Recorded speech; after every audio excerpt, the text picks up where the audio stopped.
আসসালামু আলাইকুম। আমরা iceman.com এ রেজিস্ট্রেশন করা দেখব। iceman.com এর ওয়েবসাইটটা হচ্ছে www.i-sman.com।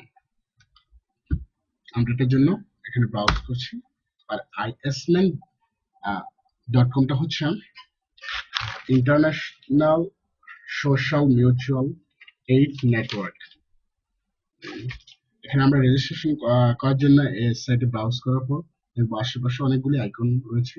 কোথাও সোশ্যাল নেটওয়ার্কের আইকন, আবার দেখা যাচ্ছে কিছু দেশের ফ্ল্যাগের আইকন রয়েছে।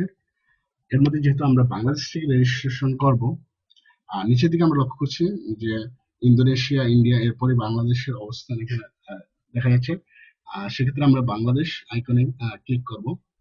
আর এটি করার পরেই একটা নতুন পেজ আসবে, সেটা হচ্ছে ডোনার রেজিস্ট্রেশন। এখানে ডোনার রেজিস্ট্রেশনের ক্ষেত্রে আমরা দেখতে পাচ্ছি এখানে কিছু স্টার চিহ্ন দিয়ে দুটো কথা লেখা আছে। এখানে যে আমরা ইনফরমেশন গুলো দিব সেগুলো হচ্ছে কারেক্ট হতে হবে। আর যদি রং বা ফেক ইনফরমেশন দিই সেক্ষেত্রে আমাদের আইপি নাম্বারটা ব্যান হয়ে যেতে পারে। আইপি নাম্বার হচ্ছে কোনো প্রতিটি ডিভাইসের ক্ষেত্রে আলাদা থাকে। আর এটা ব্যান হলে আমরা নতুন ভাবে ওই ডিভাইস থেকে রেজিস্ট্রেশন করতে পারবো না। তাহলে আমরা রেজিস্ট্রেশন শুরু করছি। এক্ষেত্রে আমরা দেখতে পাচ্ছি প্রথমে আছে ফার্স্ট নেম আর লাস্ট নেম। আমরা যে নামে রেজিস্ট্রেশন করব তার নেমের প্রথম অংশটা লিখব, আর এখানে হচ্ছে পরের অংশটা, লাস্ট অংশটা। তারপর দেখছি হচ্ছে এসডিও। এসডিও এসডিও হচ্ছে সিস্টেম ডেভেলপমেন্ট অফিসার আইডিয়া, অর্থাৎ আমরা যে অফিসারের অধীনে রেজিস্ট্রেশন করব তার আইডিটা। আর এরপরেই একটা হচ্ছে ইউজার আইডি দিতে হবে, আমরা যে আইডির মাধ্যমে এখানে লগ ইন করবো, অর্থাৎ যে বিষয়টার রেজিস্ট্রেশন আমরা করছি, যে আইডিটা, সেটার জন্য।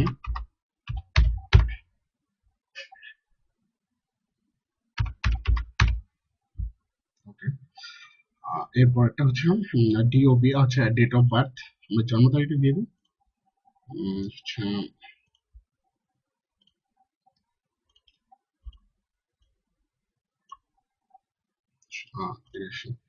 আরেকটা জিনিস দেখা যাচ্ছে, এখন আমাদের এসডিও তে একটি নেম এসেছে, মানে মাহিবিডি, তার আন্ডারে মোহাম্মদ রেজাউল করিম, কান্ট্রি হচ্ছে মালয়েশিয়া।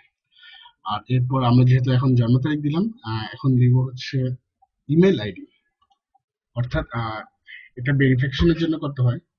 আমরা একটি মেইলের নাম দিব।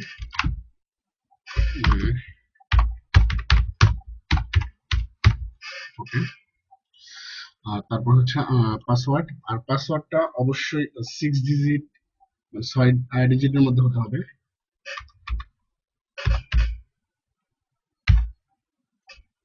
ওকে, তারপর পাসওয়ার্ডটা আবার পুনরায় আমরা দিব। এখন স্টেট হচ্ছে প্রদেশ বা বিভাগ। আমরা এখানে যেহেতু আমি যে রেজিস্ট্রেশন করছি সেটা হচ্ছে ঢাকা বিভাগের অধীনে। আর যার নাম রেজিস্ট্রেশন করব তার জিপ কোড হচ্ছে জেলার পোস্টাল কোড বা জিপ কোড দিতে হবে। সেক্ষেত্রে সিটি যেটা দিব আমি তার জিপ কোড দেব। এখানে আমি জিপ কোড দিচ্ছি হচ্ছে 1500, কারণ আমি এখানে সিটি দিব মুন্সিগঞ্জ।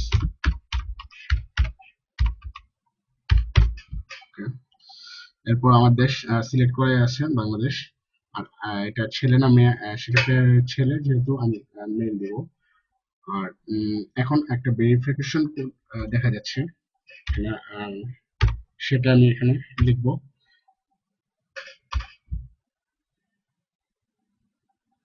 আর নিচের দিকে হচ্ছে ডিক্লেইমার, এখানে কিছু কন্ডিশন, রুলস এন্ড রেগুলেশন লেখা আছে। সেগুলির সাথে যদি আমি একমত হই তাহলে নিচের দিকে একটা অপশন দেখা যাচ্ছে, সেক্ষেত্রে আমি অপশনটা আমি ইয়েস করে দেব। এখানে আমি হচ্ছে সুচিন্তিত ভাবে নিজে এই বিষয়গুলির সাথে একমত প্রকাশ করছি, সেজন্য আমার স্বীকারোক্তি দিলাম আমি। আর এখন sign up for free now, এখানে আমি ক্লিক করব রেজিস্ট্রেশনের জন্য। আর ক্লিক করার পর যদি আমার ভেরিফিকেশন কোডটা ঠিক থাকে তাহলে রেজিস্ট্রেশন পরের ধাপ আসবে। এখানে এখানে দেখা যাচ্ছে যে আমার কোডটাতে একটু হয়তো কোনো ঝামেলা হয়েছিল, সে কারণে এটা আবার আমার দিতে হচ্ছে নতুন ভাবে। আমি দিচ্ছি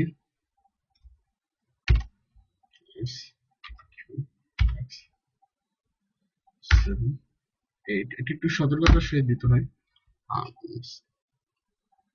ওকে,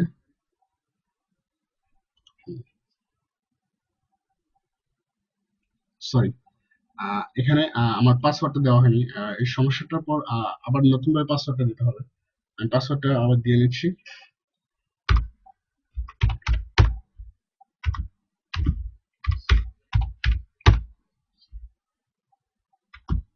ওকে, এবার আবার দিলাম sign up for free now. এখন আমাদের রেজিস্ট্রেশনের পরে দেওয়া আছে please check your email ID for verification. এখন আমি আমার ইমেল আইডিটা চেক করব, সেখানে একটা ভেরিফিকেশনের জন্য একটা মেইল আসবে।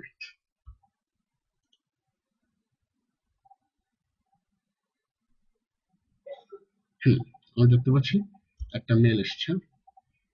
সেক্ষেত্রে মেইলের দিকে নিচের দিকে একটা লিঙ্ক দেখা যাচ্ছে, ক্লিক হেয়ার টু ভেরিফাই নাও। সেখানে ক্লিক করলাম। ক্লিক করার পর এই পেজটা আসলো। সেখান থেকে আমার অ্যাকাউন্টের কথা বলা আছে যে email ID successfully verified. For your verification code please contact your SDO system development officer. অর্থাৎ আমরা সেখানে যে মাহিবিডি দিয়েছিলাম এসডিও নাম্বারে, তার সাথে যোগাযোগ করতে হবে। আর তার কাছ থেকে যোগাযোগ করে আমরা যে নাম্বারটা পাবো এখানে সেটা আহ, দিয়ে ভেরিফাই করব, এবং সেই কোডটি আমরা এখানে লিখবো। লিখে যে কোডটা আমরা পাই, সেক্ষেত্রে ভেরিফাইড নাও ক্লিক করার পরে সেটা ভেরিফাই হয়ে যাবে। তাহলে আমরা ক্লিক করছি। এখন আমাদের অ্যাকাউন্ট ভেরিফাইড হওয়ার পর আমরা সেই ওয়েবসাইটে আবার ব্যাক করব। ব্যাক করার পর আমরা দেখবো এখানে হচ্ছে তালা চিহ্ন দেওয়া যাচ্ছে একটা ভার্চুয়াল ক্যাবিনেট নামে। সেখানে আমার লগ ইন করতে হবে, যেখানে আমি ইউজার নেম এবং পাসওয়ার্ড দিয়েছিলাম সেগুলিতে।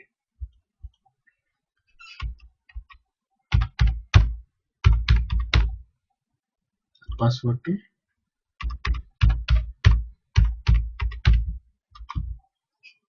ওকে, লগ ইন করার পর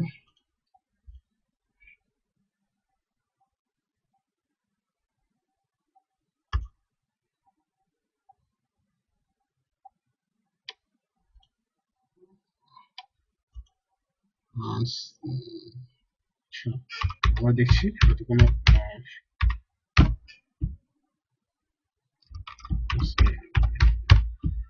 পাসওয়ার্ড বা ইউজার নেমে হয়তো কোনো সমস্যা হয়েছে। আবার ট্রাই করছি। ওকে, হ্যাঁ, সাকসেসফুলি আমি লগ ইন করতে পেরেছি। এখন এটা আমার রেফারেল আইডি দিতে হবে, অর্থাৎ আমার এই আইডিটা কোন আইডি নিচে হবে বা আন্ডারে হবে। সেক্ষেত্রে আমি যে আইডিটা রেফারেল আইডি হিসেবে আমি দিব সেটা এখানে দেব। তারপর গোতে ক্লিক করব এবং এটা সাবমিট করার জন্য একটা নতুন অপশন আসবে, সেখানে আমরা ক্লিক সাবমিটে ক্লিক করব। সাবমিট হয়ে গেল। এখন আমার এটা মোবাইল ভেরিফিকেশনের জন্য একটা মোবাইল নাম্বার দিতে হবে, সেটা হচ্ছে বাংলাদেশি মোবাইল নাম্বার। তাহলে আমি দিয়ে দিই।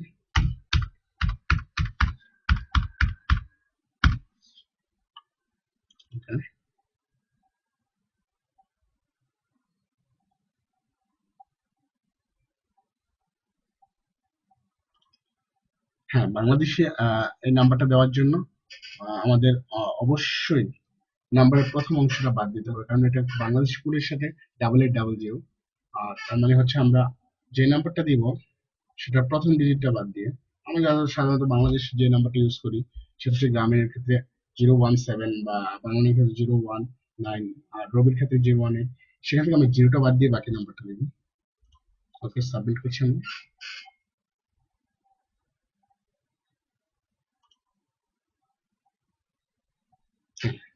তারপর হচ্ছে আমাদের মোবাইলে একটা ভেরিফিকেশন কোড চলে যাবে, আর সেই কোডটা এখানে দিয়ে আমরা ভেরিফাই করতে পারবো। এই হচ্ছে নর্মাল রেজিস্ট্রেশন নিয়ম। ধন্যবাদ আপনাদের সবাইকে, ভালো থাকবেন, আল্লাহ হাফেজ।